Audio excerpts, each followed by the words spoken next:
The snow had not stopped falling for 3 days over the northern citadel of House Versteel. But nothing could dampen the noise rising from the training grounds today. This was the day the entire clan had been waiting a generation for. The Awakening Trial. The ceremony where every heir of Swordblood proved whether they deserved to carry the family name into the future. At the center of the frozen courtyard stood a wall. Not an ordinary wall, a slab of ancient white steel, forged 3 centuries ago by the clan's founding smiths, said to be unbreakable by anything less than true dragon blood strength. Every generation, the sons and daughters of House Versteel lined up to strike it, and every generation, the wall remained standing, indifferent, eternal. Today, that would change. A boy stepped into the courtyard. He was thin, unremarkable, dressed in a training uniform 2 sizes too large, clearly a hand-me-down from some cousin who no longer needed it. Snickers rippled through the crowd the moment his name was called. "Kalen Thorne," the announcer said, and half the nobles in attendance didn't even bother to look up from their conversations. They all knew who he was, the bastard, the one born to a servant woman nobody in the main house would acknowledge. The one whose own half-siblings had a nickname for him that had followed him since childhood, Deadblood. Because whatever gift the Versteel bloodline was supposed to carry, it had clearly skipped him entirely. Kalen picked up the ceremonial sword lying at the foot of the wall. His hands were steady. His eyes were calm in a way that unsettled anyone paying close enough attention, which, in that moment, was almost no one. He walked toward the wall. He raised the blade, and in one motion, without a flicker of hesitation, without wasted movement, without the desperate strain that every other candidate before him had shown, he brought it down. The sound was not a clang, it was a crack, the deep, splitting groan of ancient steel giving way. A line of white light tore across the wall's surface, and then, silently, both halves of the 300-year-old barrier slid apart and crashed to the frozen ground. Silence. Total, absolute silence, the kind that falls over a crowd right before it doesn't know whether to scream or run.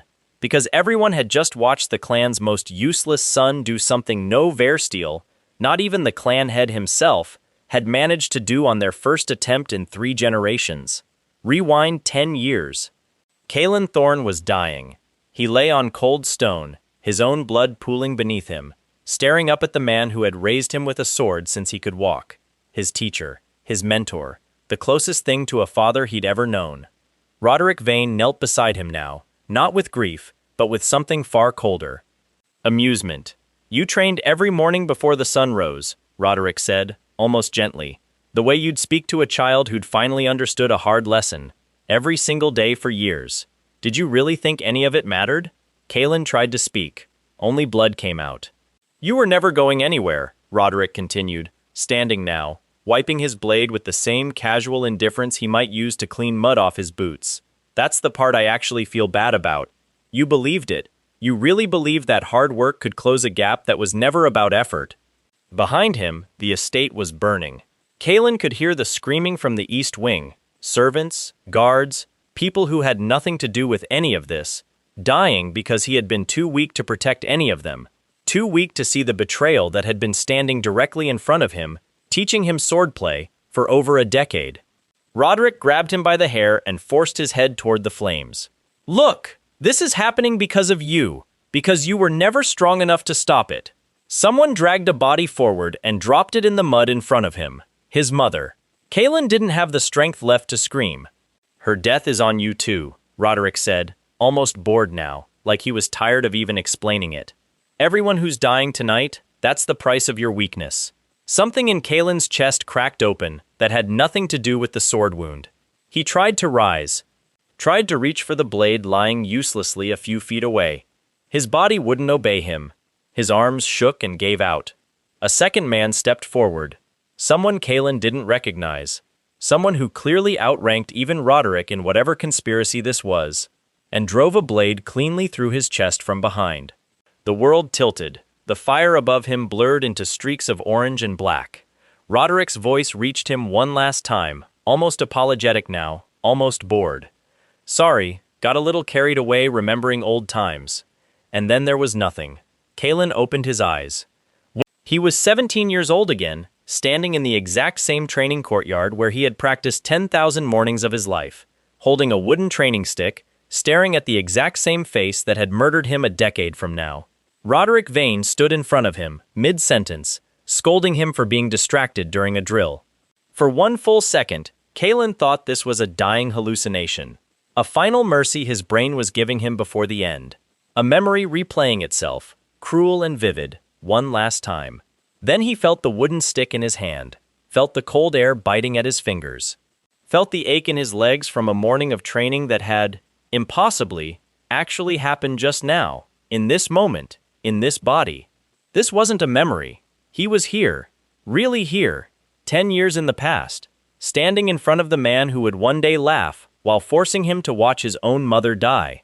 Something flickered in front of his vision, a pane of pale blue light, hovering in the air where no one else seemed able to see it. Words formed across its surface, calm and mechanical, utterly indifferent to the fact that they were rewriting the entire trajectory of his life. Kalen stared at it. Roderick was still talking, still oblivious, still completely unaware that anything unusual was happening in front of him. No one else in the courtyard reacted to the floating panel at all. Whatever this was, it belonged to him and him alone. He didn't understand it. He didn't need to. He dropped the training stick, balled his fist, and drove it directly into Roderick Vane's face with every ounce of strength his 17-year-old body could produce. The punch landed clean.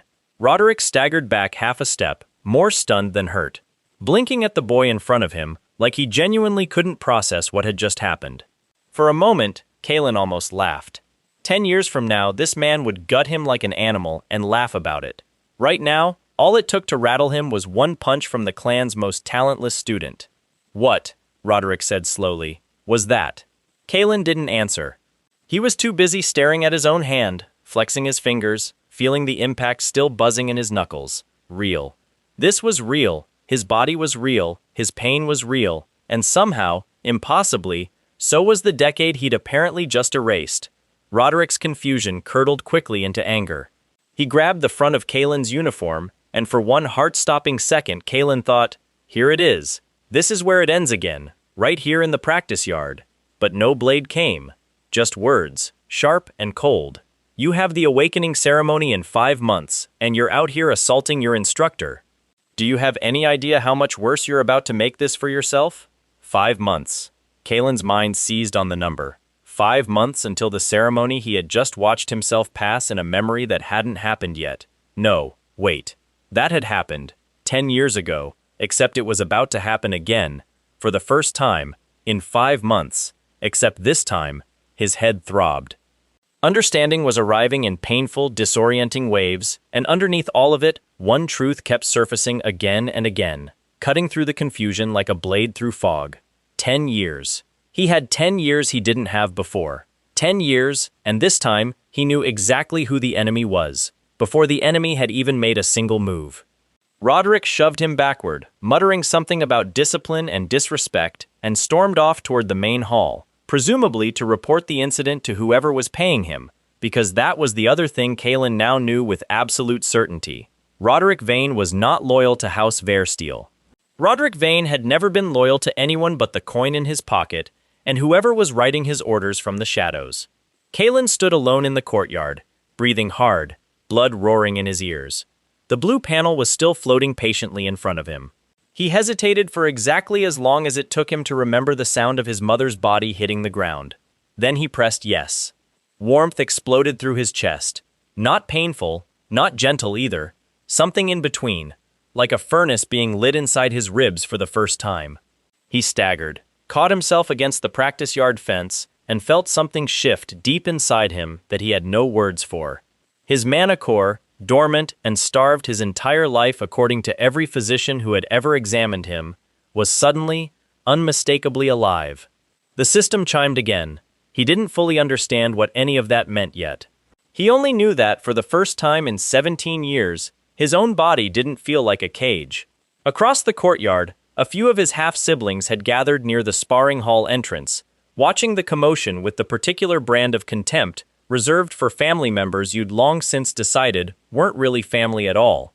One of them, a boy a year older than Kalen with the pure Versteel silver hair that Kalen had never inherited, called out something cruel and laughing about the servant's boy finally snapping. Kalen didn't even look at him. Not out of restraint, out of indifference. In his memory, in the life he had already lived once, that boy would be dead within the decade, killed in a border skirmish nobody would even remember by the time the true war began. Whatever venom he had for Kalen now was going to matter for exactly as long as it took Kalen to become strong enough to make it irrelevant. He turned instead toward the eastern wing, toward the small servants' quarters where his mother would still be alive, still be unafraid, still be completely ignorant of the fire that was supposedly 10 years away, but that Kalen now intended to make sure never happened at all. He started walking, then running. By the time he reached her door, he was sprinting full speed, lungs burning, legs shaking with unfamiliar new strength he hadn't earned yet but somehow already possessed.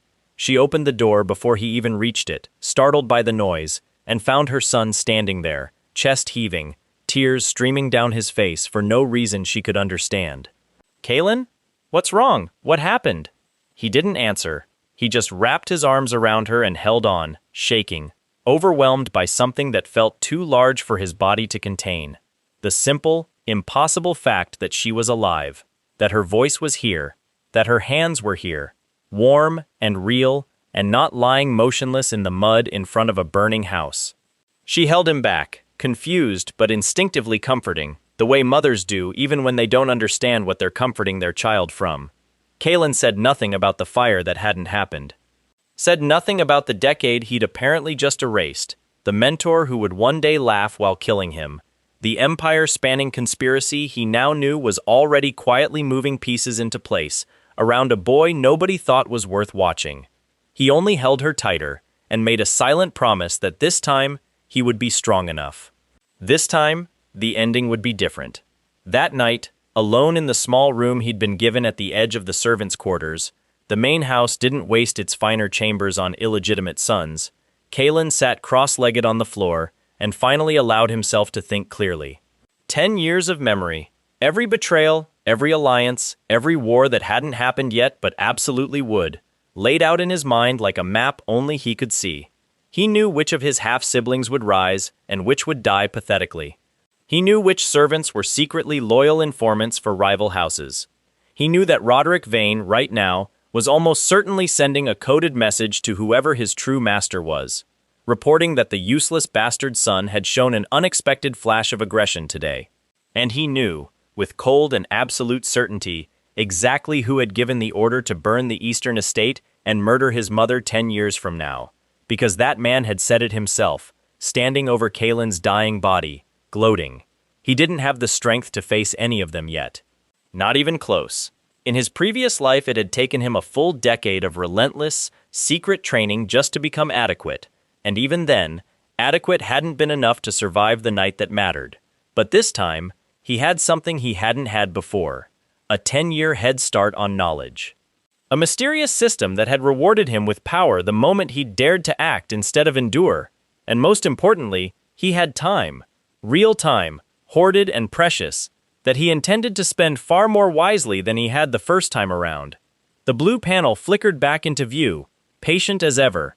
Kalen looked at it for a long moment. Then, despite everything, despite the exhaustion, despite the grief still raw in his chest, despite the fact that dawn was still hours away, he smiled.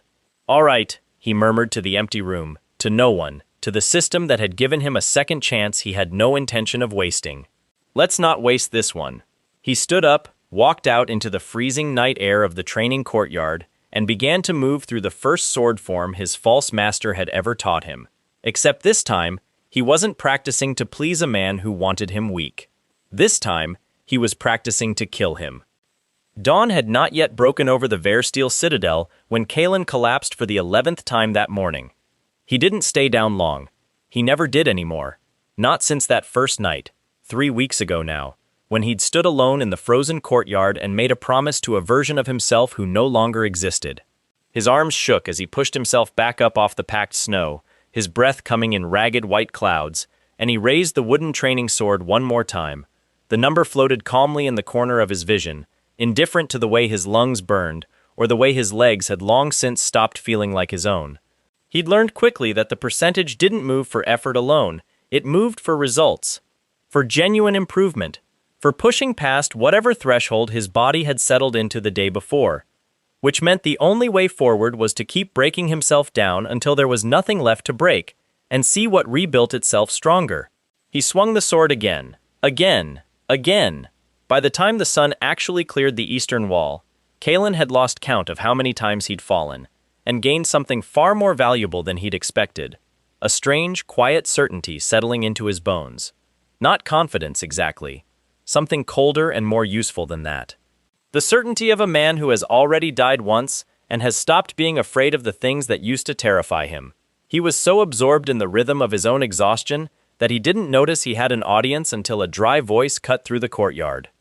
"You've been out here every morning for 3 weeks." Kalen turned. Leaning against the courtyard's stone archway, arms crossed, was a woman he hadn't expected to see paying him any attention at all. Selwyn Ashgrave, the retired sword mistress who ran the 4th training hall, a woman who had lost her left arm in some border campaign years before Kalen was even born, and had spent the years since quietly managing the clan's lowest-ranked trainees, with an expression that suggested she found the entire arrangement beneath her. In his previous life, Kalen had barely exchanged 10 words with her before she'd washed her hands of him entirely, declaring him too inflexible, too talentless, not worth the time. He remembered that dismissal clearly. It had stung, back then, in a way he'd been too proud to admit. This time, he had 10 years of memory telling him exactly how dangerous, and how valuable, this one-armed woman actually was. "Is there a rule against training?" Kalen asked, keeping his tone carefully neutral. Selwyn's eyes narrowed, studying him the way a jeweler studies a stone that might be worth more than it looks, or might be worthless glass dressed up to fool the careless. "No rule. Just curiosity. The servant boy who couldn't hold his stance 3 weeks ago is out here before sunrise looking like he's trying to put himself in an early grave. Maybe I decided the grave wasn't going to happen on someone else's schedule." Something flickered across her face. Not quite a smile, but adjacent to one. She pushed off from the archway and walked closer, studying his stance with an appraising eye that made him suddenly conscious of every flaw in his form. "Your footwork is garbage," she said flatly. "Whoever's been teaching you swordplay should be ashamed of himself." Kalen's jaw tightened at the mention, but he kept his expression even. "He's not teaching me anymore. Not really." "Good," Selwyn said without missing a beat. "Because at this rate, he was going to get you killed eventually, and I'd rather not watch that happen to someone who apparently has the stubbornness to train through dawn on his own initiative." She rolled her single remaining shoulder in something like a shrug. "Show me your basic form again. Slower this time. I want to see exactly where it's broken before I decide whether it's worth fixing." It wasn't an offer. Not exactly. But it wasn't nothing either, and Kalen, who remembered exactly how rare Selwyn Ashgrave's attention was, and exactly how much it would come to matter down the line, didn't waste a second questioning his luck. He raised the sword and began the form again, slower this time, and let her tear it apart piece by piece. The weeks that followed blurred into a rhythm Kalen had only ever managed to reach once before, a decade too late to matter. Dawn training with Selwyn, who corrected his form with the blunt cruelty of someone who genuinely believed politeness was a waste of both their time. Midday spent absorbing every scrap of information he could quietly gather about the political currents moving through the Citadel. Which nobles were drifting toward which factions, which servants were passing information to outside interests, which of his half-siblings were being quietly groomed by ambitious relatives for a war of succession that hadn't officially started yet, but was already, unmistakably, underway beneath the surface. And every night, alone, he trained until his body simply refused to continue.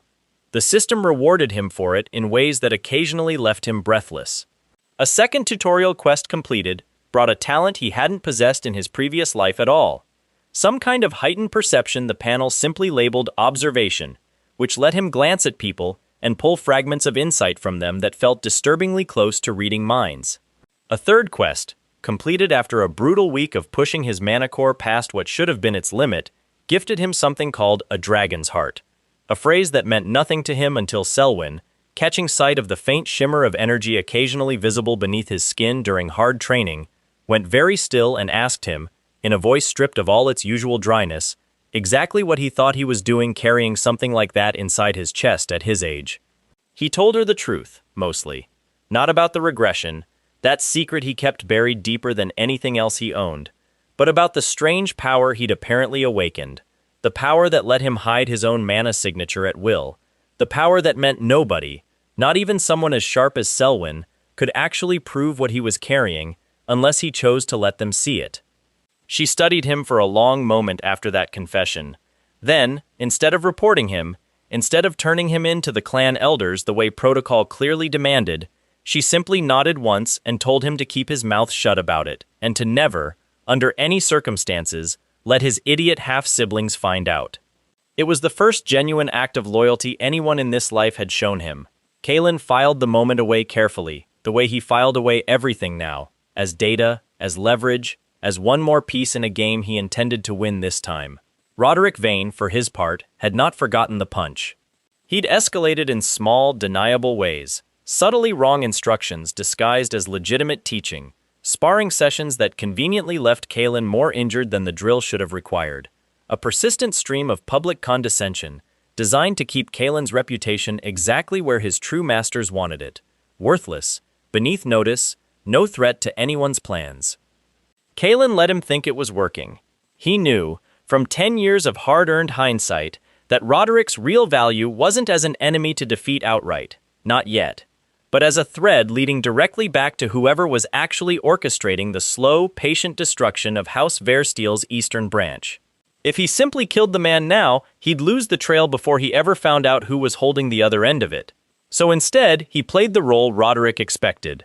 The frustrated, talentless bastard son, quietly seething, obviously improving in small increments that could be explained away as ordinary effort. Nothing that would trigger real alarm. It worked exactly as well as he remembered it working the first time nobody had bothered to pay attention to him at all, which made the moment, 4 months into his new timeline, when Roderick finally lost his patience entirely, feel almost inevitable. It happened in the practice yard, in front of a dozen witnesses, after Kalen executed a counter-strike during a supposedly casual sparring session that Roderick clearly hadn't anticipated him being capable of. The older man's face went through several colors in rapid succession. Surprise, then something uglier. Something that looked disturbingly like the exact fury Kalen remembered from the night he died. "Where?" Roderick demanded, low enough that only Kalen could hear it. "Did a worthless bastard learn to move like that?" Kalen looked at him, really looked, the way he'd never allowed himself to in his previous life, back when fear had made it impossible to see the man clearly, and felt something settle in his chest that wasn't quite satisfaction, but was close enough to it. "Maybe," he said quietly. "I got tired of losing." Roderick's eyes narrowed, and for one long, charged second, Kalen watched calculation ripple across the man's face. The particular look of someone recalculating a threat they'd previously dismissed as beneath consideration. "Good," Kalen thought. "Recalculate. Report it to whoever's paying you.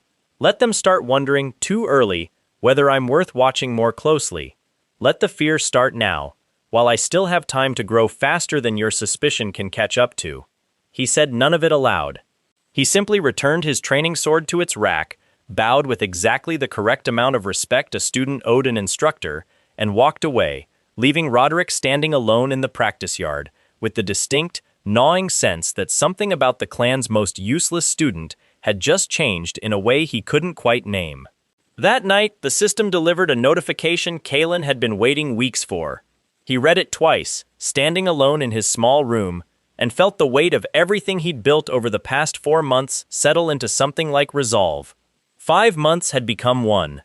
The ceremony that had once been a decade-old memory of humiliation, the day every noble in attendance had watched him fail to leave so much as a scratch on the ancestral wall, was now bearing down on him as a real, immediate deadline. Except this time, he wasn't walking in as Deadblood, the useless bastard nobody bothered to watch. This time, he was walking in with a dragon's heart beating in his chest, an observation talent sharp enough to read the true intentions of anyone who stood in front of him, and 10 years of hard-earned knowledge about exactly which of the people gathered to watch him fail were secretly plotting against the family they claimed to serve. He thought of his mother, asleep now in the servants' quarters, unaware that her son had already watched her die once and had spent every day since making absolutely certain it would never happen again.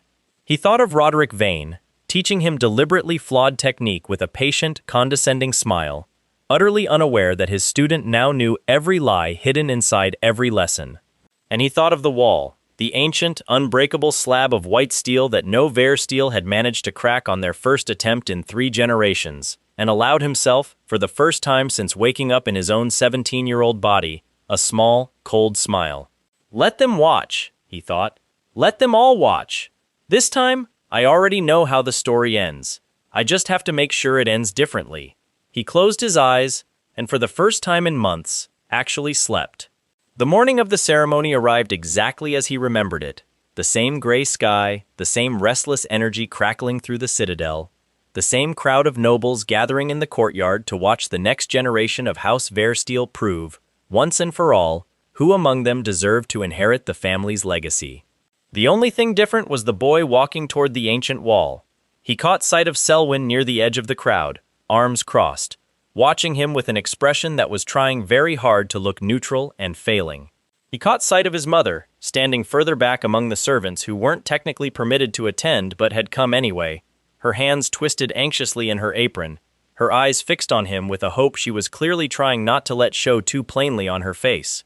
And he caught sight of Roderick Vane, standing near the front with an expression of barely concealed contempt, already anticipating the humiliation he expected to witness.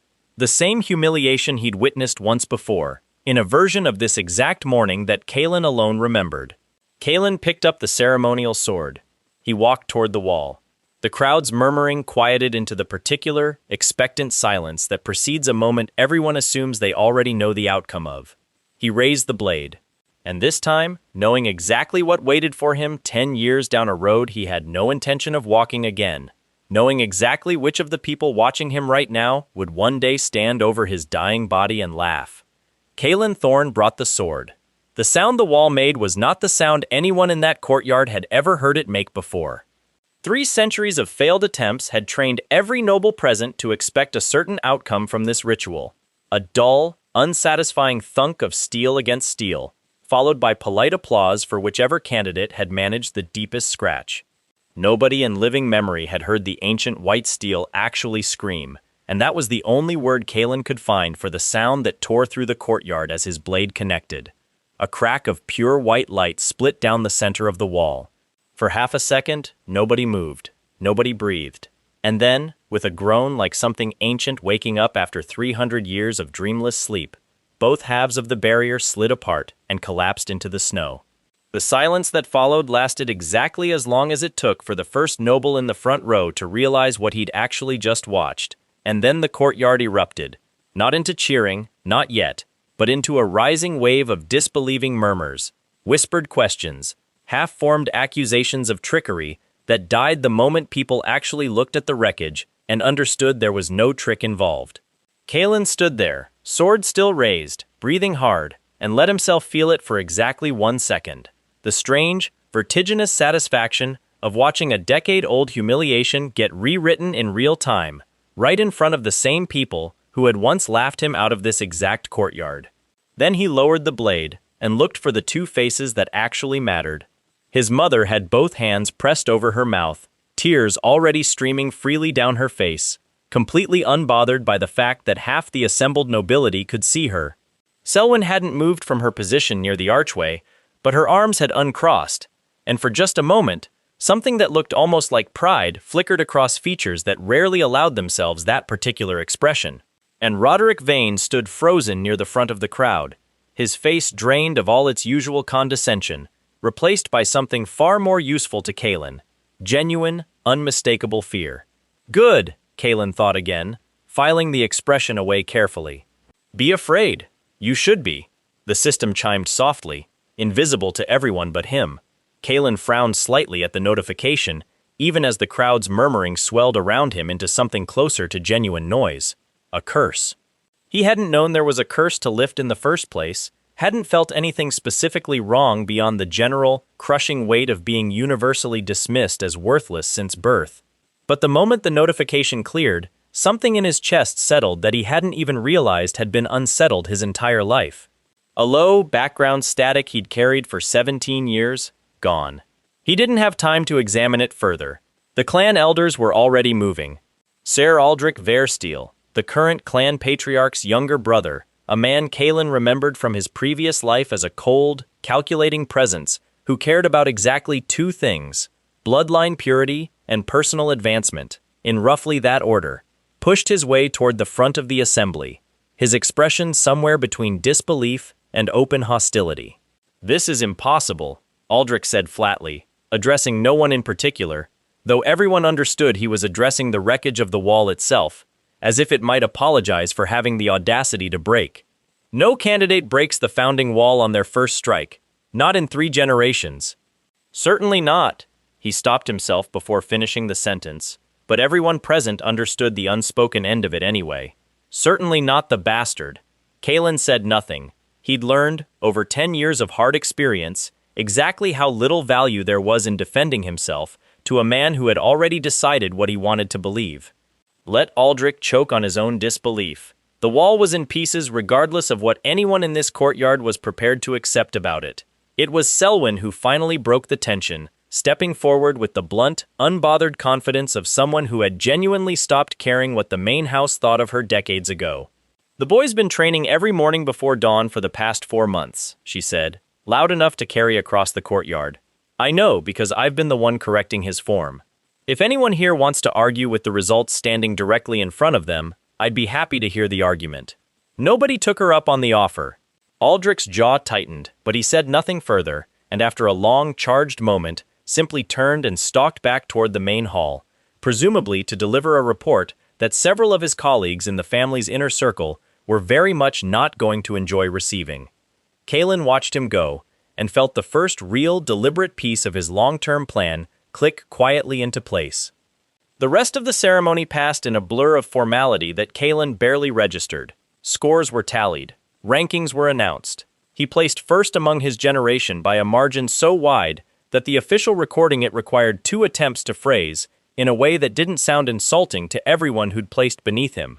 It was only afterward, once the crowd had thinned and the more important nobles had retreated to whatever private conversations his sudden, inexplicable success had no doubt triggered, that Roderick Vane finally approached him directly. He didn't bother with pretense this time.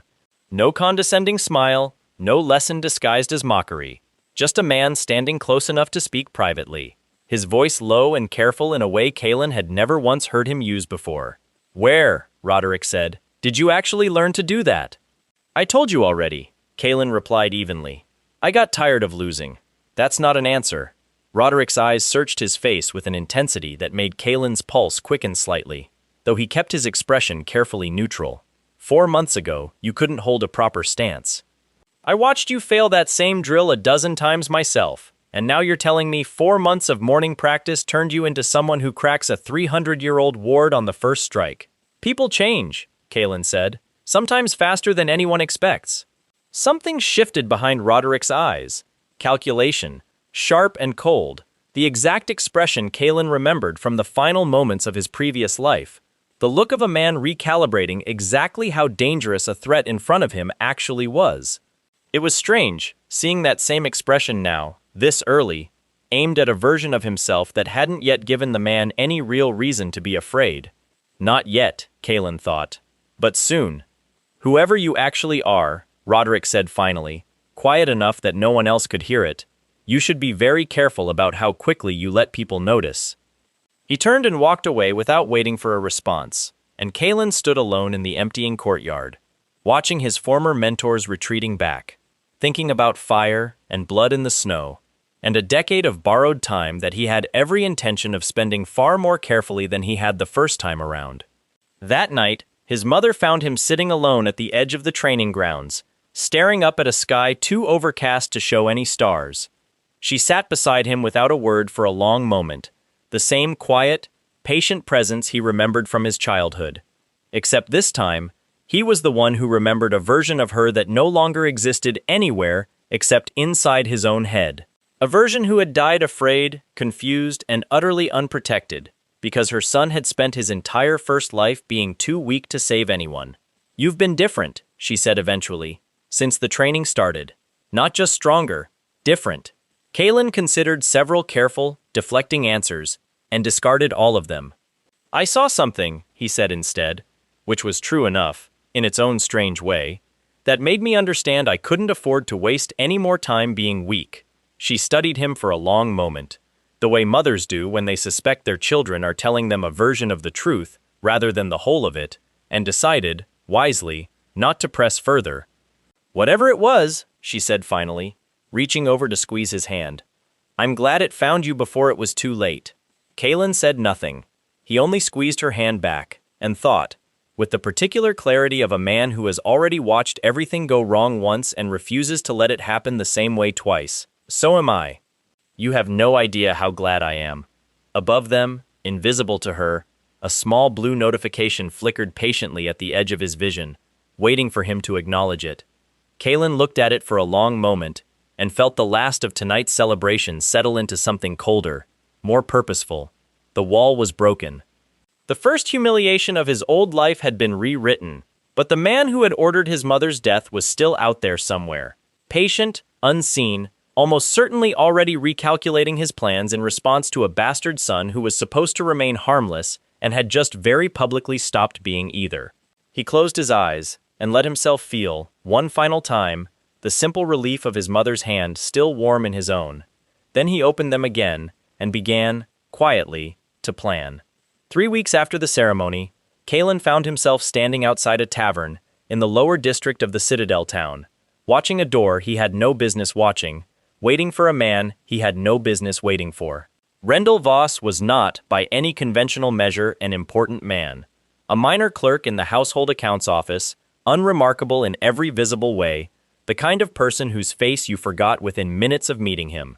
Which was exactly why, in Kalen's previous life, it had taken him nearly 6 years working inside the intelligence network of a rival house to discover that Rendell Voss was the single thread connecting Roderick Vane to the shadow organization actually orchestrating House Versteel's slow, patient destruction.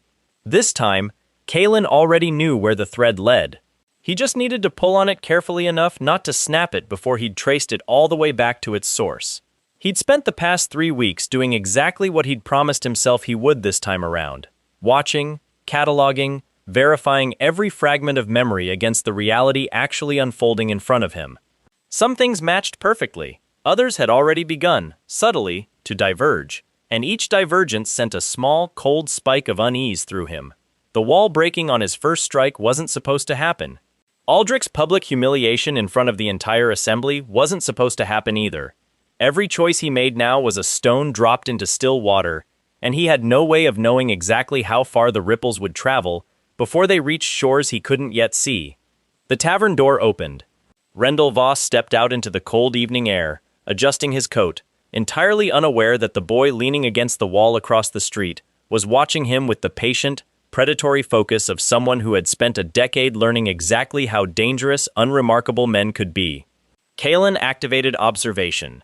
The world around Rendell seemed to slow, details sharpening into a kind of clarity that still, even after weeks of practice, made his head throb faintly with the effort. Fragments surfaced, not full thoughts, never full thoughts. The talent wasn't that generous, but impressions, edges of intention, flickers of recent memory bleeding through, worry, a message not yet delivered, a name that made Rendell's stomach twist every time he thought it. Ashwood. Kalen filed the name away carefully. He didn't recognize it. That, in itself, was significant.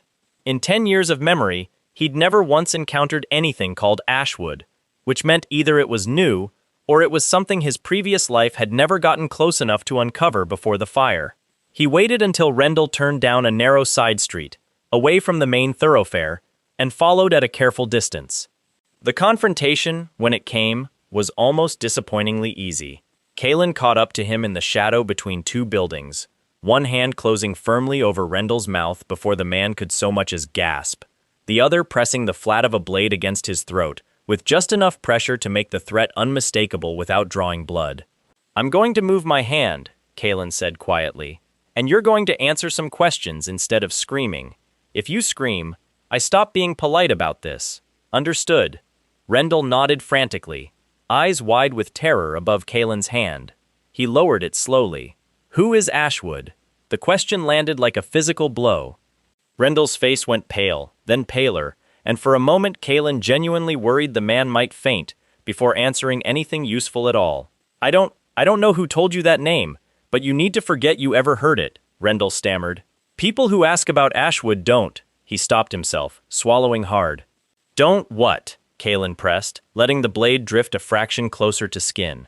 Don't stay curious for very long, Rendell whispered.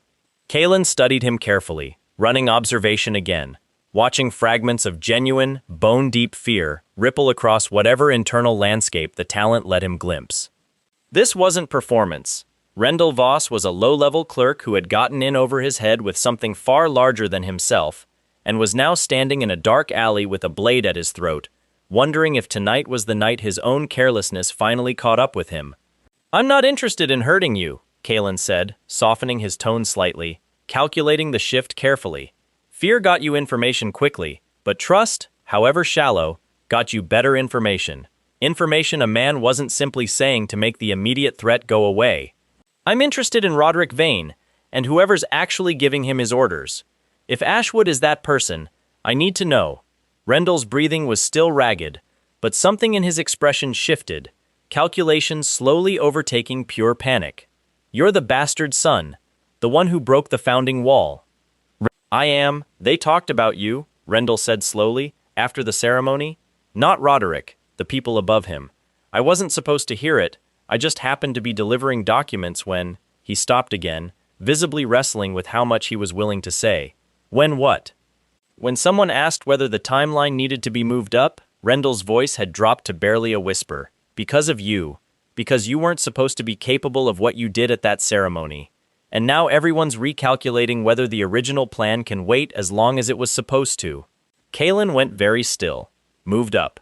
His entire strategy, every careful step he'd taken over the past 4 months, had been built on the assumption that he had years. The same years he remembered from his first life. Years of quiet preparation before everything finally collapsed. If his own success at the ceremony had spooked whoever was actually orchestrating this into accelerating their plans, then he might have handed himself a far shorter timeline than the one he'd been counting on. Who, Kalen said, low and dangerous now, is Ashwood? Rendell's eyes darted toward the mouth of the alley, toward the main street beyond, as though checking whether the shadows themselves might be listening.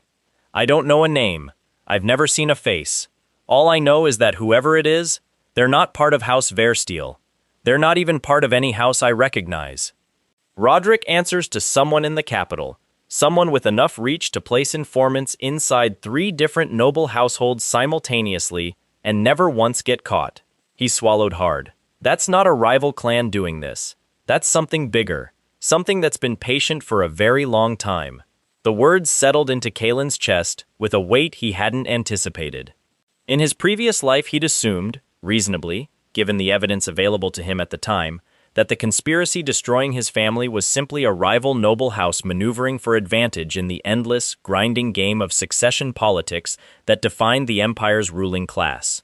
Ambitious, ruthless, but ultimately understandable, operating within rules he could eventually learn to exploit. If Rendell was right, if this was something operating outside the normal structure of noble houses entirely, patient enough to plant loyal informants across multiple families without ever being detected, then Kalen realized, with a cold clarity that settled somewhere beneath his ribs, that he might not actually understand the shape of the enemy he was fighting at all. He released Rendell slowly, stepping back, lowering the blade. You're going to disappear, Kalen said. Tonight. Leave the Citadel. Leave the region entirely if you're smart. Whoever you work for is going to assume you talked eventually, and I'd rather you survive to tell someone else what you just told me than end up as an example of what happens to people who get careless. Rendell stared at him, clearly caught off guard by the mercy. Why would you let me go? Because you're more useful to me alive and terrified somewhere far away, Kalen said simply, than dead in this alley where someone might eventually connect the body to me. He paused, then added, quieter. And because I remember what it feels like to be caught in the middle of something too large to survive on your own merit. Rendell didn't ask what he meant by that. He simply nodded, turned, and disappeared into the dark, and Kalen was left alone in the narrow alley with a single unfamiliar name and the uncomfortable, growing suspicion that his second chance at life had just gotten significantly more complicated than a decade-old grudge against one treacherous instructor. The system chimed softly as he began walking back toward the Citadel. Kalen stopped walking. He'd grown accustomed, over 4 months, to the system's quests feeling like a map of a road he'd already partially traveled. Challenges that echoed, however distantly, the shape of events his memory already contained. This was the first time the panel had explicitly told him that something new, something genuinely unprecedented, had entered the story. He thought about the wall breaking on his first strike. He thought about Aldrich's public humiliation, the ripples of his own success spreading outward in ways he couldn't fully predict or control. He thought about a decade of careful, secret memory suddenly proving less reliable than he'd assumed, the comforting certainty of foreknowledge cracking, just slightly, at the edges. Every choice is a stone in still water, he reminded himself again, standing alone in the cold, dark street. You knew this. You accepted this the moment you decided to change anything at all. But knowing it in the abstract, and feeling the actual, tangible edge of the unknown pressing against him for the first time since he'd woken up 17 years old and desperate, those were two very different things, and Kalen stood there for a long moment, letting the difference settle over him, before finally turning and continuing his walk back toward the Citadel, back toward Selwyn's brutal dawn training and his mother's quiet, hopeful worry and Roderick Vane's growing, useful fear. He had less time than he'd thought. He had an enemy whose name and shape he didn't fully understand, and he had, waiting somewhere ahead of him in a future he could no longer perfectly predict, the same fire, the same betrayal, the same blade through his back that had ended his first life, unless he moved fast enough and smart enough to make absolutely certain it never happened again. He quickened his pace. There was no more time to waste being cautious. There was only time to become strong enough that caution stopped being necessary at all. Selwyn Ashgrave did not react well to the word Ashwood. Kalen had expected surprise, perhaps concern. What he got instead was Selwyn setting down the training blade she'd been sharpening, going very still for 3 full seconds, and then asking him, in a voice stripped of every trace of her usual dry humor, to repeat exactly, word for word, what Rendell Voss had told him. He did. When he finished, she was quiet for a long moment, staring at nothing in particular, some old memory clearly surfacing behind her eyes. I heard that name once before, she said finally. 20 years ago, before I lost the arm. She flexed the fingers of her remaining hand absently, an old habit Kalen had noticed before, without understanding its origin. There was an incident at the border, an entire border garrison, 40 soldiers, wiped out in a single night. Officially, it was recorded as a raid by demon-touched beasts from beyond the wall. Unofficially, the 2 survivors who made it back both used the same word before they died of their wounds. Ashwood. Neither of them could explain what it meant. Both of them were dead within the week, supposedly from infection. She looked at him directly now. I always assumed that was convenient timing for an infection. Kalen felt something cold settle in his stomach. You think they were silenced? I think, Selwyn said carefully, that whatever this is, it's been operating for at least 20 years. Possibly much longer, and it's patient enough and thorough enough to make sure nobody who gets close to understanding it survives long enough to talk about it clearly. She studied him, which makes me very uncomfortable that you're the first person in 20 years I've heard get an actual answer out of someone connected to it. Rendell wasn't connected to it directly. He was connected to Roderick, who's connected to it. That's still closer than anyone's gotten in 2 decades. Selwyn's expression darkened. Which means either you got extraordinarily lucky, or whoever's running this operation is getting careless, because they think they've already won. She paused. Neither of those possibilities makes me feel better. Kalen said nothing for a moment, turning the information over in his mind, fitting it alongside everything else he knew, or thought he knew, before tonight had reminded him how incomplete his knowledge actually was. I need to know more, he said finally. And I can't keep operating on 10-year-old assumptions if the timeline's actually moving. Selwyn's eyebrow rose slightly at the strange phrasing, but she didn't press him on it. One more small mercy he'd come to appreciate about her.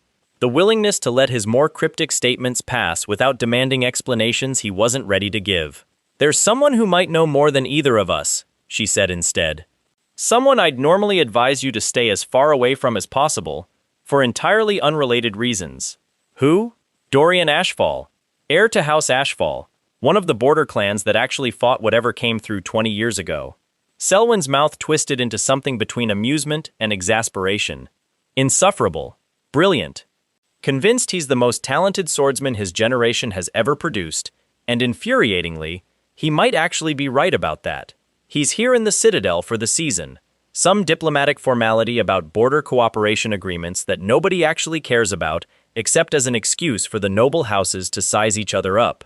Kalen turned the name over, searching his memory for any trace of it, and found, troublingly, nothing at all.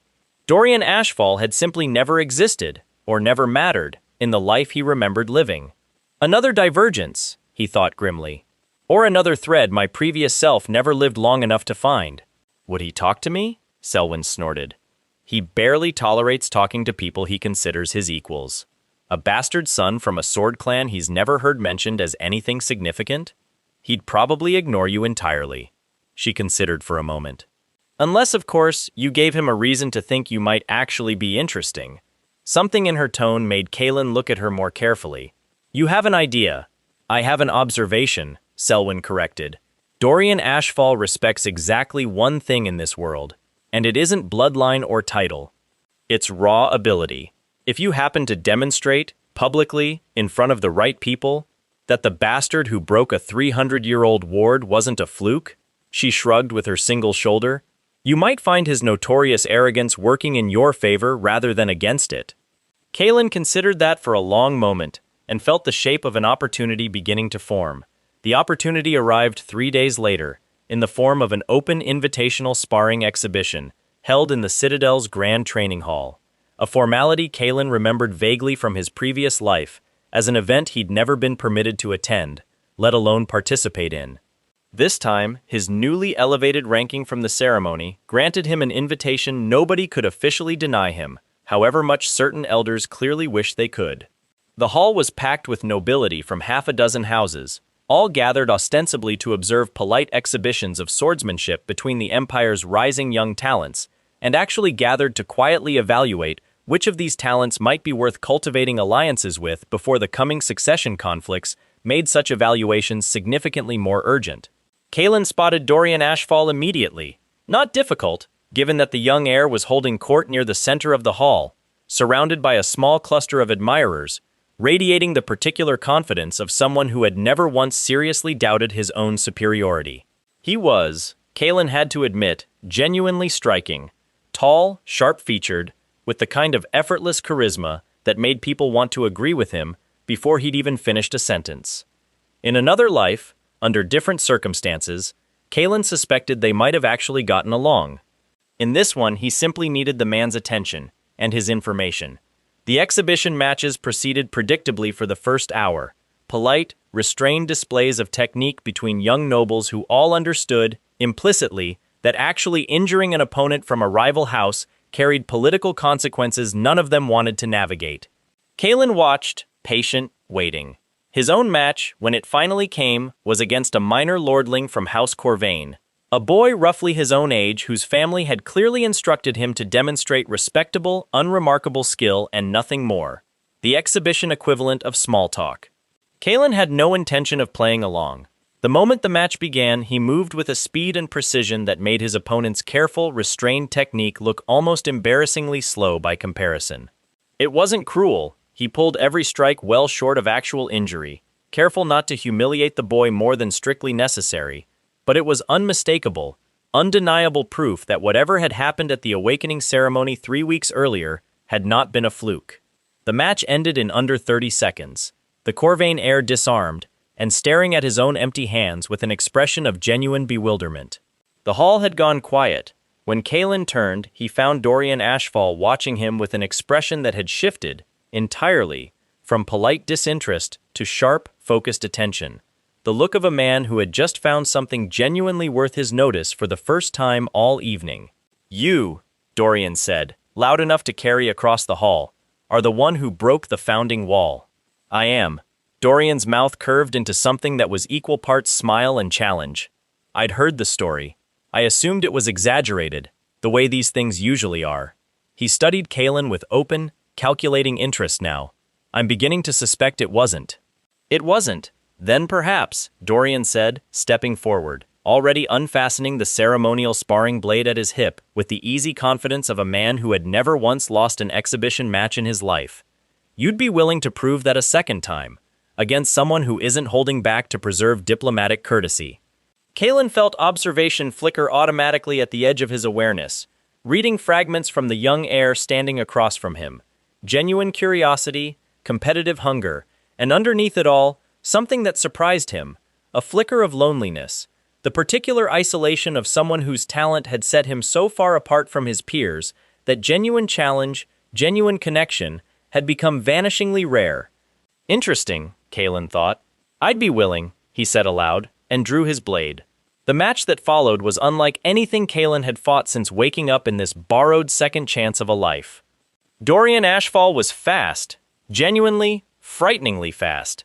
Faster than Roderick had ever been even at his most dangerous. Faster than anyone Kalen had trained against in either of his 2 lifetimes combined.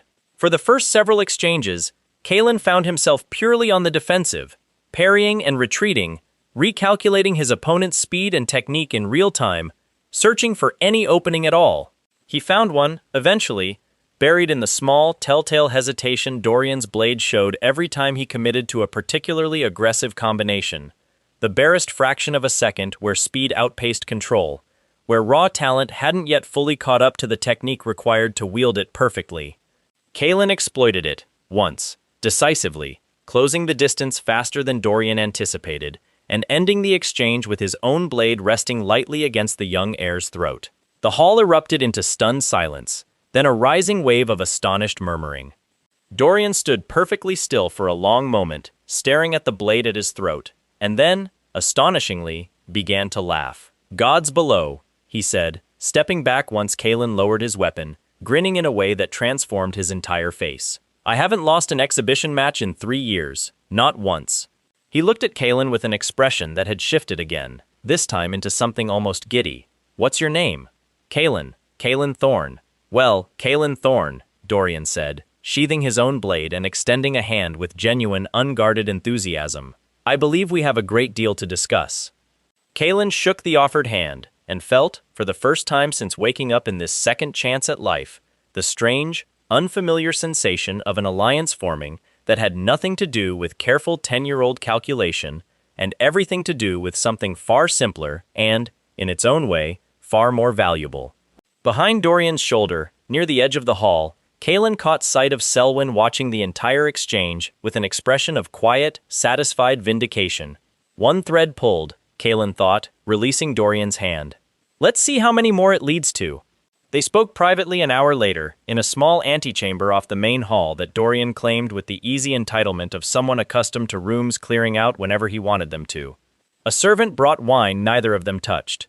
Outside, the exhibition continued without them, the polite murmur of noble conversation a distant, irrelevant hum. "You want to know about the border incident?" Dorian said without preamble, once the door was closed. "Selwyn Ashgrave sent you to find me. Don't look surprised. She's one of perhaps 3 people outside my own household who ever actually asks about it instead of pretending it never happened." She mentioned a garrison, 40 soldiers, 2 survivors who both said the same word before they died. Dorian's easy confidence dimmed slightly, replaced by something older and more tired than his years should have allowed. "My uncle commanded that garrison. I was 6 years old when it happened. I don't remember much from before, but I remember exactly what the Citadel looked like in the weeks after. Every adult in my family walking around like they'd seen something that broke a rule they didn't know existed." He turned the untouched wine glass slowly in his hand.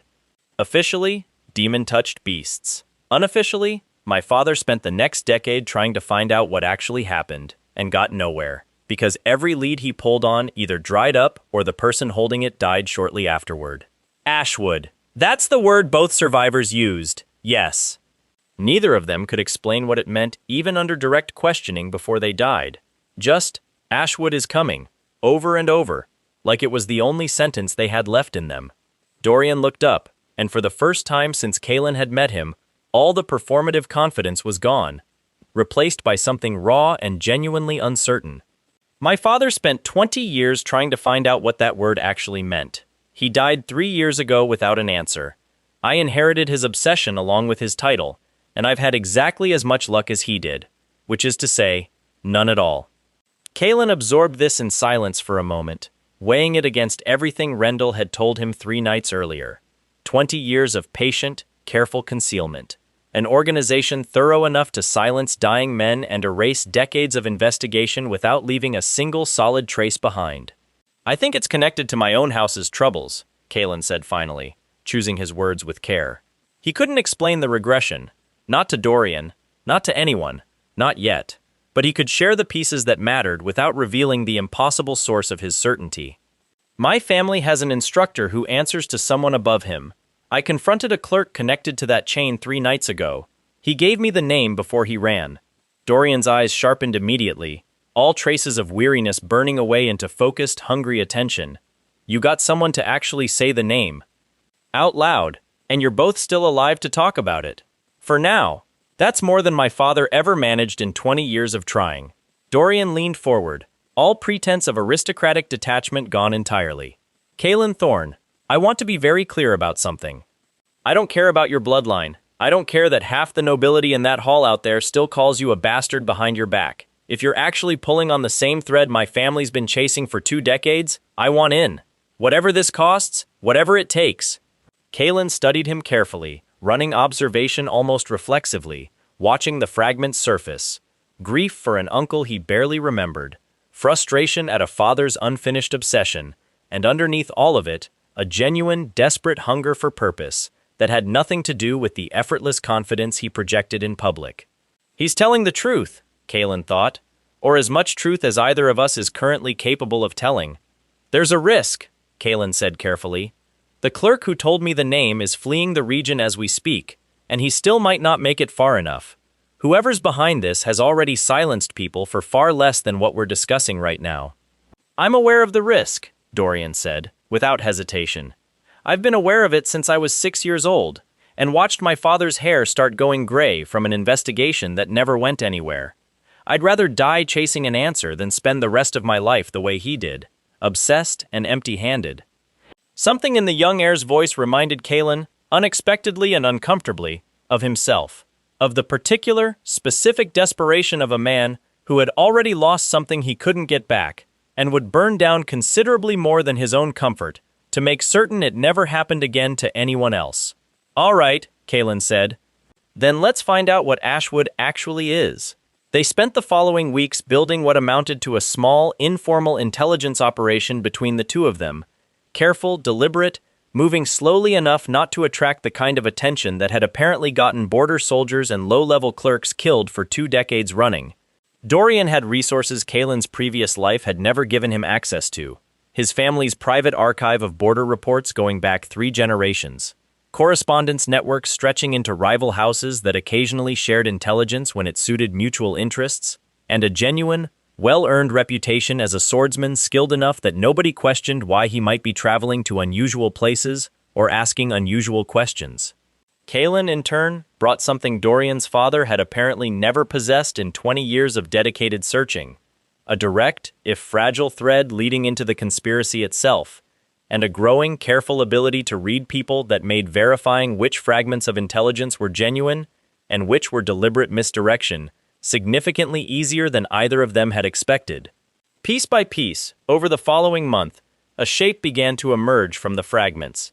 Not a complete picture, not yet, but enough of an outline to feel genuinely unsettling.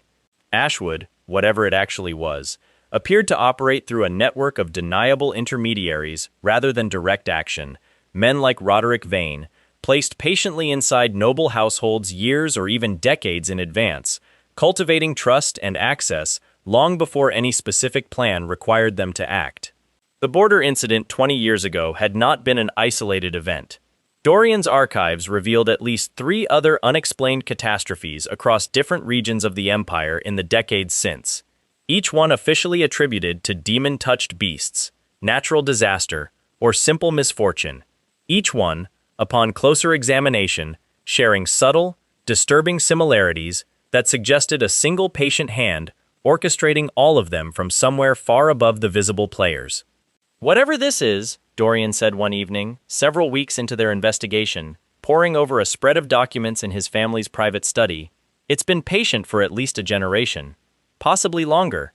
That's not the behavior of a rival noble house maneuvering for political advantage. That's the behavior of something with an entirely different kind of timeline in mind. Kalen said nothing, but felt the same cold certainty settling deeper into his chest.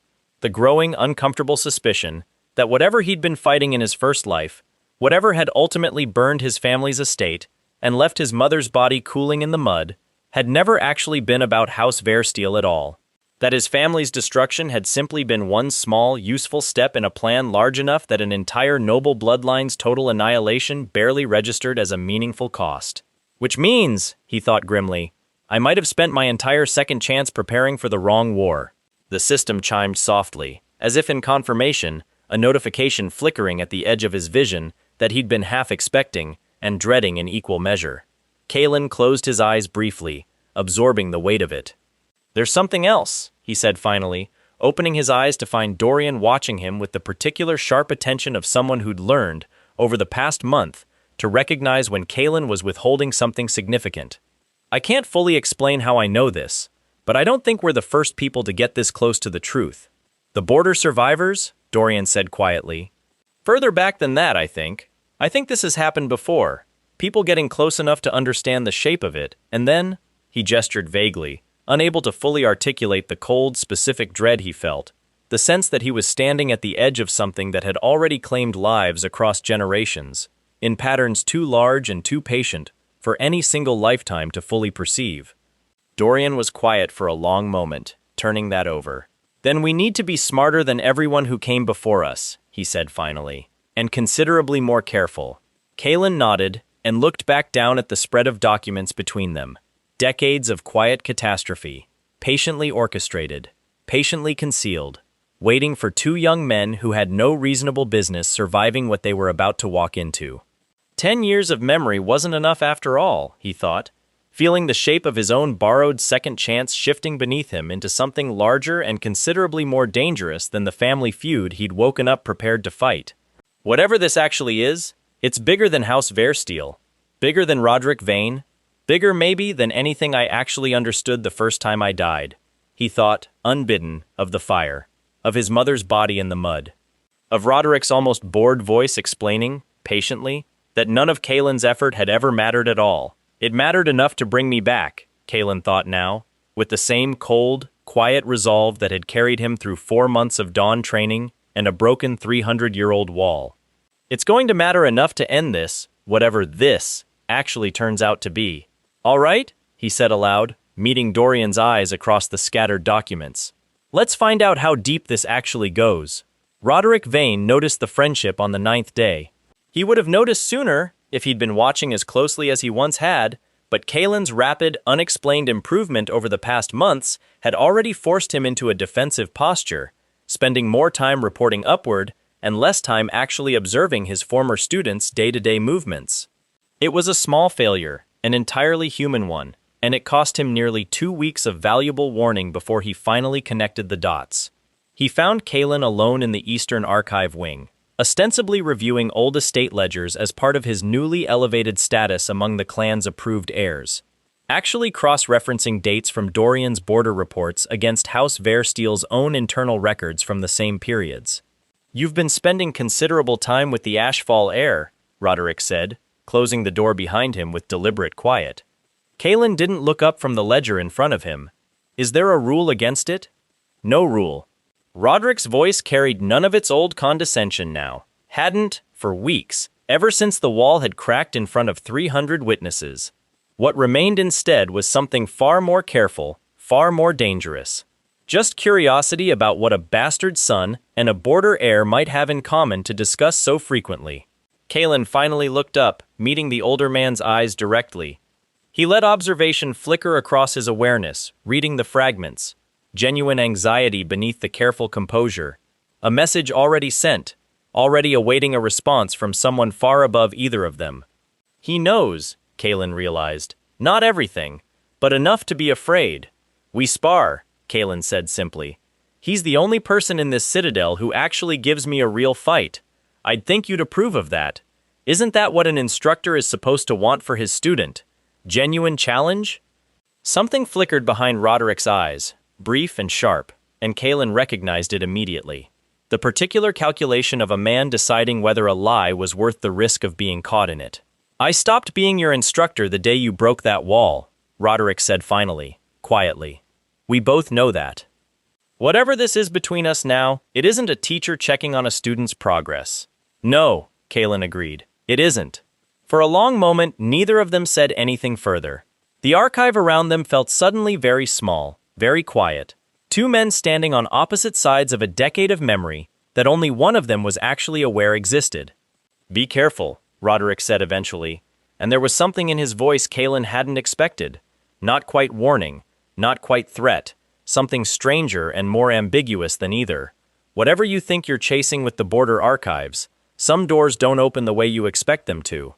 He left without waiting for a response, and Kalen sat alone in the archive for a long time afterward, turning the strange warning over in his mind, trying to determine whether it had been a genuine threat or something closer to an old, buried instinct toward the boy he'd once actually taught, however cruelly, however falsely. "Doesn't matter which," he decided finally. "Either way, the message has already gone upward. Whoever's actually running this is aware now that I'm looking in the right direction."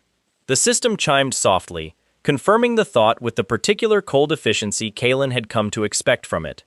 The attack came 4 nights later, and it came for Dorian first. Kalen learned about it from a messenger who arrived at his quarters well past midnight, breathless, having run the entire distance from the guest wing where the Ashfall heir was staying during his diplomatic visit. 3 men, the messenger reported, not Citadel guards, not anyone recognizable from any noble household's colors, had attempted to force entry into Dorian's private chambers under cover of darkness. Dorian, fortunately, had not been unarmed nor unprepared. He'd fought off 2 of the 3 attackers before Citadel guards finally arrived, and the third had fled into the night rather than risk capture. By the time Kalen reached the guest wing, Dorian was seated on the edge of his bed, a shallow cut along his forearm being bandaged by a nervous physician, his expression a complicated mixture of adrenaline and grim satisfaction. "They weren't very good," Dorian said, the moment Kalen entered, waving off the physician's protest about moving his arm. "Which tells you something interesting about whoever sent them. If Ashwood actually wanted me dead tonight, I don't think 3 mediocre knives would have been the method. Then what were they trying to do? Send a message, I'd guess. Or test how alert we actually are." Dorian's jaw tightened. "Either way, it worked. We've clearly gotten close enough to something real that they're willing to risk direct action against a noble heir in the middle of a diplomatic visit. That's not a small risk for them to take." Kalen crossed to the room's single window, checking the grounds below with the particular careful habit he'd built over the past 5 months, a habit born from 10 years of memory and one very specific, very well-remembered fire. "We need to move faster," he said finally.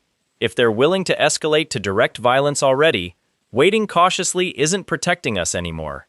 It's just giving them more time to prepare a better attempt." "Agreed." Dorian flexed his bandaged arm experimentally, wincing slightly.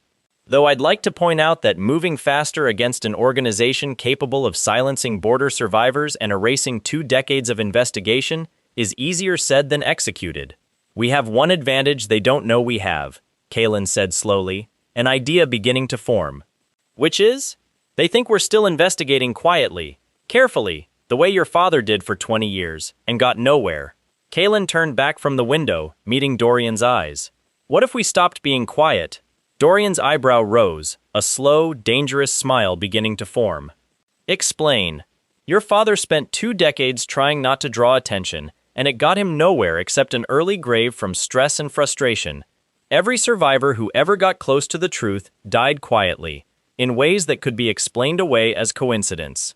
Kalen felt the shape of the plan sharpening as he spoke. 10 years of hard-won strategic instinct, finally finding a use beyond simple sword forms and family politics. What if, instead, we made it impossible for our deaths to look like coincidence?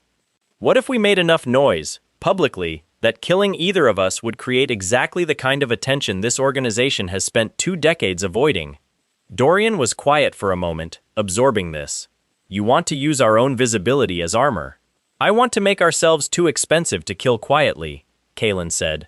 "If Ashwood's entire method depends on operating in the shadows, on silencing threats without ever drawing scrutiny, then the safest thing either of us can do is refuse to stay in the shadows with them. Something in Dorian's expression shifted, the giddy, dangerous smile returning in full force. My father would have called that reckless. Your father spent 20 years being careful and died with nothing to show for it, Kaelin said, quieter now. I'd rather be reckless and actually find an answer. Dorian studied him for a long moment and then, slowly, extended his uninjured hand. All right, Kaelin Thorne, he said. Let's be reckless together then. Kaelin clasped the offered hand and felt, beneath the grim weight of everything unfolding around them, the small, unfamiliar warmth of a genuine alliance. Not built from 10 years of careful, lonely calculation, but from something far simpler, and in its own strange way, far more valuable. The system chimed once more as Kaelin finally returned to his own quarters, well past the deepest hour of the night, exhaustion finally beginning to catch up with the adrenaline of the evening's events. He read the notification twice, standing alone in the dark, and felt something settle into place beneath his ribs that was equal parts fear and resolve. 10 years of memory had given him a map, once, a careful, detailed guide to exactly which mistakes to avoid, exactly which betrayals to anticipate, exactly which moment to strike first instead of dying slow and unprepared in the mud of a burning estate. That map was gone now, burned away by his own choices, by ripples spreading outward faster and further than he'd ever anticipated. What remained was something far more dangerous, and in its own way, far more honest. A genuine unknown, a war against an enemy whose true shape he'd only begun to glimpse, fought alongside an ally he'd never had in his previous life, with stakes that had somehow grown larger than the family grudge he'd woken up 17 years old and desperate to settle. He thought of his mother, asleep now in the servants' quarters, still unaware of exactly how close the danger circling her son had actually come tonight. He thought of Roderick Vane's strange, ambiguous warning, some doors don't open the way you expect them to, and wondered, for the first time, whether some small, buried piece of the man who had once taught him swordplay had genuinely meant it as a kindness rather than a threat. And he thought of the fire he remembered, the fire that hadn't happened yet in this timeline and might never happen at all now, if he was fast enough, and smart enough, and reckless enough to make himself too dangerous to kill quietly. Let them come, Kaelin thought, closing his eyes at last against the exhaustion pulling at him. Whatever Ashwood actually is, whatever it takes 20 years to hide, I've already died once. I'm not particularly afraid of doing it again, not until I've made absolutely certain this time it costs them considerably more than it ever cost me. He slept, finally, and dreamed of nothing at all, which, after everything, felt like its own small, hard-won mercy. The plan, once Kaelin and Dorian actually began executing it, turned out to be considerably more complicated than either of them had anticipated over the course of one adrenaline-fueled midnight conversation. Making ourselves too visible to kill quietly required, in practice, an entire week of careful maneuvering through the Citadel's social and political currents, arranging for Kaelin's unusual talents to become the subject of open conversation among enough noble houses that his sudden death would raise immediate, uncomfortable questions rather than simply being absorbed into rumor and forgotten. Dorian, for his part, leveraged his family's diplomatic standing to formally extend an alliance proposal between House Ashfall and House Versteel. Not the kind of minor, deniable friendship that had already drawn Roderick's attention, but a public, documented gesture that would require both houses to answer awkward questions if either heir involved in the arrangement happened to die under mysterious circumstances shortly afterward. It was, Kaelin reflected, watching the plan unfold over the following days, a strange kind of warfare, fighting an enemy who preferred shadows and silence not with blades, but with sheer, deliberate visibility, making themselves inconvenient enough to kill that the safest option for Ashwood might simply be to wait, or to reconsider entirely. The elders of House Versteel, predictably, were not pleased. You want to formalize an alliance with House Ashfall, Aldrich said flatly, the same cold disbelief in his voice that had colored every interaction he'd had with Kaelin since the wall-breaking ceremony. Based on what, precisely? A friendship built over a handful of sparring sessions? Based on shared strategic interests, Kaelin replied evenly, standing in the same council chamber where, in his previous life, he'd never once been permitted to speak at all. House Ashfall has valuable border intelligence that benefits our own security concerns. I'd think that would be self-evidently worth pursuing. Aldrich's eyes narrowed, clearly searching for the deeper angle he was certain Kalen must be concealing. Because in Aldrich's experience, bastard sons did not simply act out of straightforward strategic reasoning. They schemed, they maneuvered, they searched for advantages to compensate for the legitimacy they'd been born without. He wasn't entirely wrong to suspect it, Kalen reflected privately. He simply had no idea how much larger the actual scheme really was. The clan head will need to approve any formal alliance, Aldrich said finally, clearly hoping the mention of the actual patriarch, a distant, largely ceremonial figure who rarely involved himself in the estate's daily politics, would end the conversation entirely. Then let's ask him, Kalen said simply, and watched Aldrich's expression flicker with genuine surprise at the calm confidence of the response. The clan head, as it turned out, approved the alliance within a single afternoon of consideration, a decision that Kalen suspected had considerably less to do with strategic reasoning and considerably more to do with the fact that a formal alliance with a well-regarded border house made House Versteel look stronger, more connected, more relevant in the Empire's broader politics than it had in years. Aldrich's objections, whatever their true motivation, simply couldn't compete with the Patriarch's own vanity about his family's standing. The formal signing ceremony took place 8 days after Kalen and Dorian's midnight conversation, conducted with enough public fanfare that word of the alliance spread through the Citadel's noble circles within hours, and through the wider Empire's diplomatic correspondence networks within days. Kalen felt the weight of the exposure settle over him as the ceremony concluded. A strange, deliberate vulnerability, standing in front of witnesses from half a dozen houses, having just made himself and Dorian both considerably more difficult to eliminate quietly, and considerably more interesting to whoever was watching from the shadows, wondering how to respond. He didn't have to wait long to find out. Roderick Vane approached him again that same evening, finding Kalen alone on a balcony overlooking the Citadel's outer walls, the last of the ceremony's noise still drifting up faintly from the halls below. "You've made yourself a very large target," Roderick said, without preamble, joining him at the railing. That was somewhat the point. Roderick was quiet for a long moment, staring out over the darkening walls, and when he finally spoke again, his voice carried something Kalen hadn't heard from him since the very first conversation they'd had after the punch in the training yard. Something that sounded almost like genuine uncertainty. "I was recruited into this," Roderick said quietly, "when I was younger than you are now. Not by choice exactly, by circumstance. A debt I couldn't repay any other way." He glanced sideways at Kalen.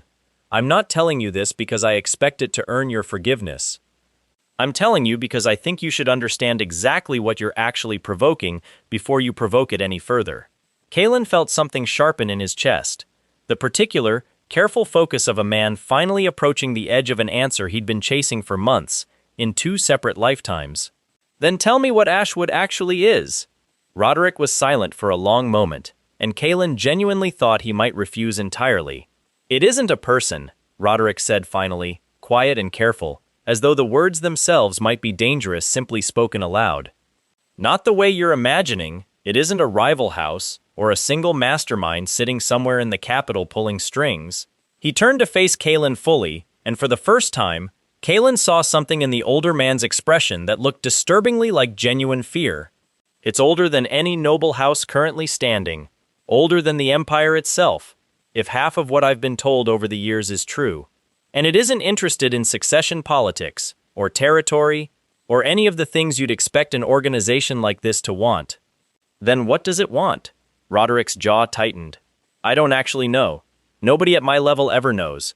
We're given instructions, we execute them, and we're specifically, deliberately, never told the larger purpose behind any of it." He exhaled slowly. "But I know this much. Whatever the eventual goal actually is, House Versteel was never the target. Your family was simply useful, a tool, or an obstacle, depending on which decade you asked. The border garrison 20 years ago wasn't the target either. None of it ever was. Then what is the target?" Roderick looked at him for a long moment, and Kalen watched something shift behind the man's eyes. Calculation, fear, and underneath it all, something that might have almost been regret. "I don't know," Roderick said finally, "but I know that whatever it actually is, it's been patient for longer than either of us has been alive. And patient things." He paused, choosing his next words with visible care. "Patient things don't panic easily. which means whatever response you provoke with this alliance you've just made so publicly, it won't be rushed, it won't be careless. It will simply adjust, and wait, and find another angle you haven't thought to protect yet. Kalen absorbed this in silence, feeling the shape of the conspiracy widening once again, beyond anything he'd anticipated. Not a rival house's ambition, not even a singular villain's grand scheme, but something patient and old and utterly indifferent to the individual lives it moved through, like pieces on a board that spanned generations rather than years. "Why are you telling me this?" Kalen said finally. "You could have simply reported the alliance upward and let them handle it however they intended to." Roderick was quiet for a long moment, staring out over the darkening walls once more. "Because I watched you break that wall," he said eventually, quietly. "And for just a moment, standing there, I remembered what it actually felt like to believe that effort meant something. That the people you were responsible for teaching might actually deserve better than what you'd been ordered to give them." He shook his head slowly. "I don't expect that to matter to you. I don't expect it to matter at all, given everything else. But I wanted you to hear it from me, once, before whatever comes next happens." He turned and left without waiting for a response, leaving Kalen alone on the balcony, with the cold night air and a fragment of truth that felt, somehow, both larger and more uncertain than anything he'd learned in the past 5 months combined. The system chimed softly behind him, and Kalen turned to find a new notification waiting, patient as ever. Kalen read it twice, and felt, beneath the fear and the uncertainty, something that had been missing from the past 5 months of careful, calculated survival. A genuine, unfamiliar sense of purpose that had nothing to do with revenge against a single traitorous mentor, and everything to do with something considerably larger than the family feud he'd woken up 17 years old and desperate to rewrite. He thought of his mother, asleep and safe, for now, in the servants' quarters below. He thought of Dorian, somewhere in the guest wing, likely still awake, turning over the same unsettling fragments of truth Roderick had just handed him. And he thought, finally, of the decade he'd already lived once. A decade spent believing his entire war was against one man's betrayal, one family's internal politics, one specific fire in one specific night. A decade that had ended in blood and ash, because he'd never once understood how small his understanding of the actual war had really been. Not this time, he thought, turning away from the railing at last, back toward the warm light spilling from the hall below, back toward Dorian and Selwyn and his mother and the small, hard-won foundation he'd built for himself over 5 months of borrowed time. This time, I find out what the real war actually is. And this time, I make absolutely certain I'm ready for it before it finds me first. Kalen didn't sleep again that night. He sat instead at the small writing desk in his quarters, a single candle burning low, trying to fit Roderick's fragments into some shape that made sense, older than the Empire itself. Not interested in succession politics. Your family was simply useful. He turned the words over and over, searching them the way he'd once searched sword forms for weaknesses, looking for the seam where the truth might actually be hiding. But unlike a blade, words this deliberately vague didn't yield to pressure. They simply sat there, patient and unhelpful, exactly the way Roderick had probably intended them to. Or exactly the way whoever taught Roderick intended them to. Kalen corrected himself. He said even people at his level are never told the larger purpose. Which means either he was telling the truth, or he's still protecting something, and I have no way of knowing which. A soft knock interrupted his thoughts. He opened the door to find Dorian standing in the corridor, still fully dressed despite the hour, dark circles forming under his eyes that mirrored Kalen's own exhaustion. "You didn't sleep either," Dorian said. "It wasn't a question. Come in." Dorian entered and dropped into the room's single chair without waiting for an invitation, the easy familiarity of someone who'd stopped pretending at formal courtesy weeks ago. "I've been thinking about what Roderick told you. About it being older than the Empire. As have I. My family's archives go back roughly 200 years, Dorian said. Before that, most of what exists is fragmentary. Old temple records, half-legible border chronicles, the occasional surviving letter that happened not to rot in some forgotten cellar." He rubbed his eyes. "If Ashwood genuinely predates the Empire, then everything we've been investigating, the border incident, the pattern of disasters, even Roderick himself, might just be the most recent visible edge of something considerably larger, buried underneath centuries, We don't have any real records for it all. Kalen said nothing for a moment, letting the implications settle. That's not an encouraging thought. No, Dorian agreed. It isn't. They sat in silence for a while, the candle guttering slightly in the draft from the window, both of them turning over the same impossible scale of the thing they'd stumbled into. There's a place, Dorian said eventually, breaking the quiet. My father mentioned it once, near the end, when the drink had loosened his tongue more than usual. A temple archive in the old capital ruins, predating the current empire entirely, one of the few structures that survived the founding wars roughly intact. He always meant to go there himself, to search the older records nobody had properly catalogued in generations. He never made it. Died before he could arrange the expedition. Kalen felt something in his chest sharpen at that. Not quite hope, not yet, but something adjacent to it. You think the answer might be there. I think it's the only lead either of us has that isn't a dead end, guarded by an organization that kills anyone who gets too close. Dorian met his eyes. It's a considerable journey.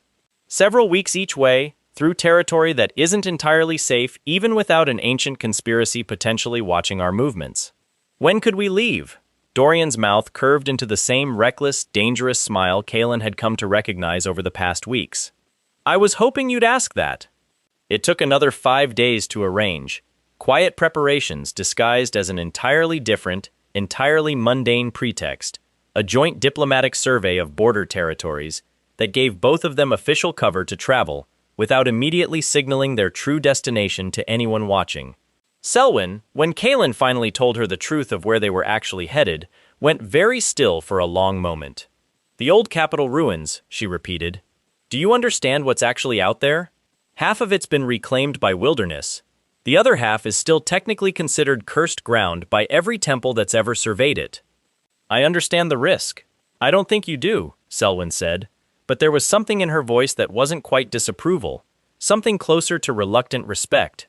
She was quiet for a moment, studying him with the same appraising eye she'd used the very first morning she'd caught him training alone in the frozen courtyard. You've changed more in 5 months than most people change in 5 years, Kalen Thorne. I don't know what happened to you before I ever noticed you out there in the snow, and I've stopped asking, because I don't think you'd tell me the truth even if I did. She reached out and gripped his shoulder, firm and brief. Whatever's actually driving you, be careful it doesn't burn you up before you get the chance to actually use whatever you're becoming. Kalen felt something tighten in his throat at that, an old, familiar ache that had nothing to do with the system's power or the conspiracy's shadow, and everything to do with the simple, rare experience of someone caring enough to worry about him at all. I'll be careful, he said, and meant it more than he'd meant almost anything else since waking up 17 years old, in a life he'd already died in once.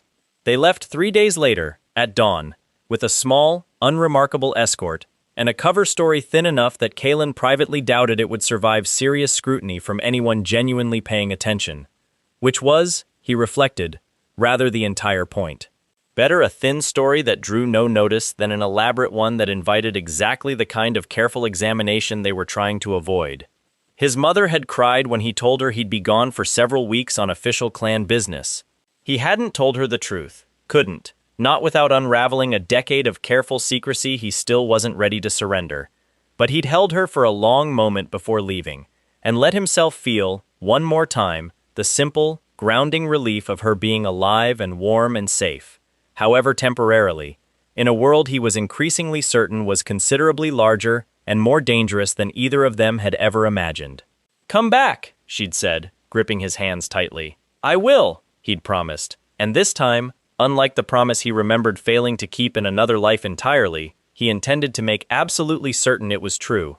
The system chimed softly as their small party rode out through the citadel's eastern gate, the pale morning light stretching long shadows across the frost-covered road ahead. Kalen read the final line twice, feeling its weight settle over him fully for the first time. Entirely diverges. No more 10-year-old memories to fall back on, however imperfectly they'd already begun to fail him. No more comforting certainty about which betrayals to expect, which enemies to anticipate, which mistakes to avoid, because he'd already lived through the consequences once before. Whatever waited for him beyond that horizon was, for the very first time since he'd opened his eyes in his own 17-year-old body, genuinely, completely unknown. He thought of the wall, cracking under his blade in front of 300 stunned witnesses.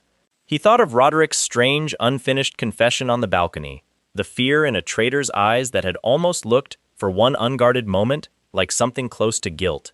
He thought of Dorian riding beside him now, chasing the same unanswered question that had consumed his father's entire life and given him nothing but an early grave in return.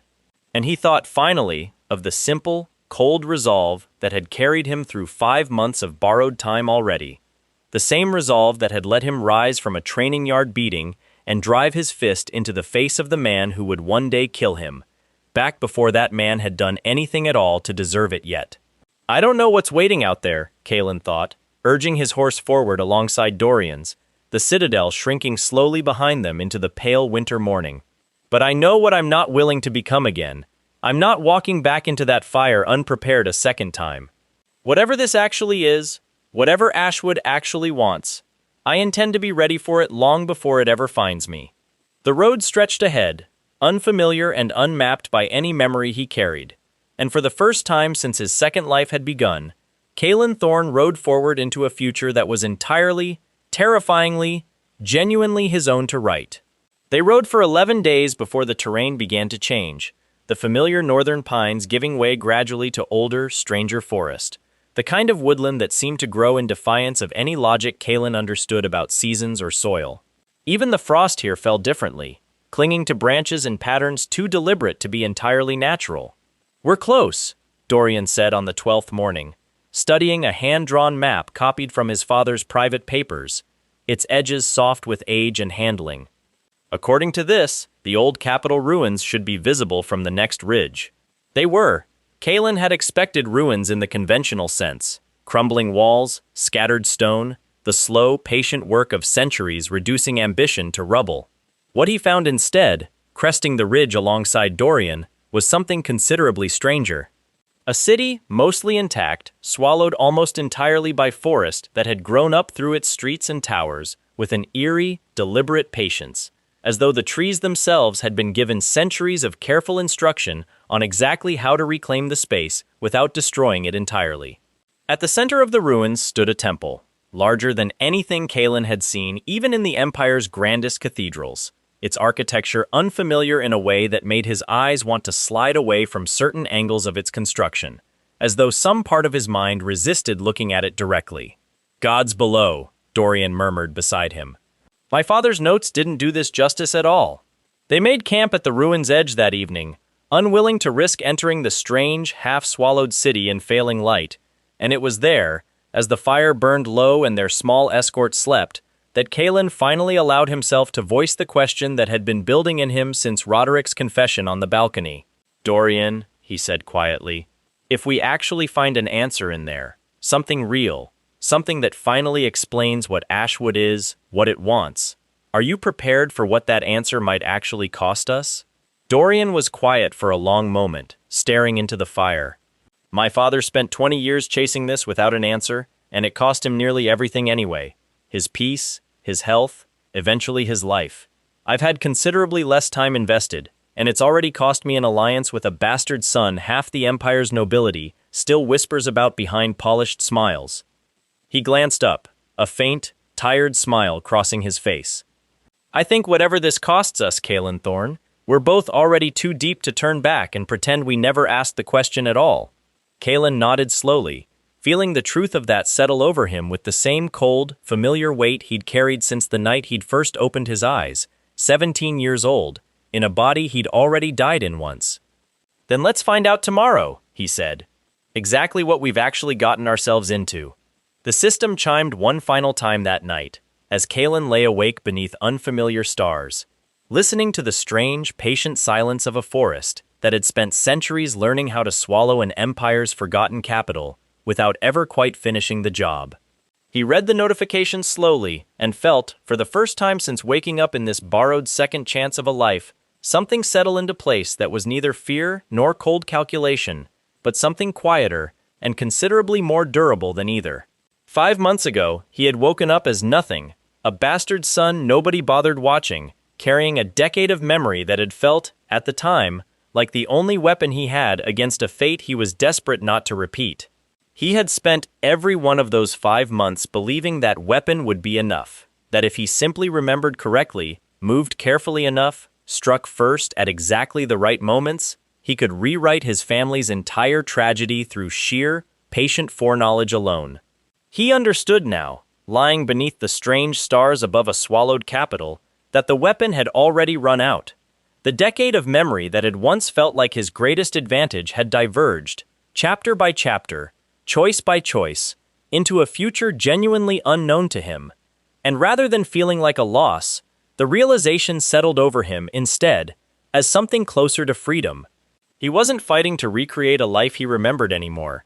He wasn't simply trying to avoid one specific fire, one specific betrayal, one specific mistake he'd already lived through once before. He was building something new entirely, an alliance with a border heir who'd inherited his father's unfinished obsession and turned it into genuine purpose, a mentor in Selwyn Ashgrave who'd seen something worth cultivating in him long before the rest of the world had bothered to look twice, a mother who was alive and safe, for now, sleeping soundly in a citadel 500 miles behind him, unaware of exactly how far her son had already traveled to make certain she stayed that way.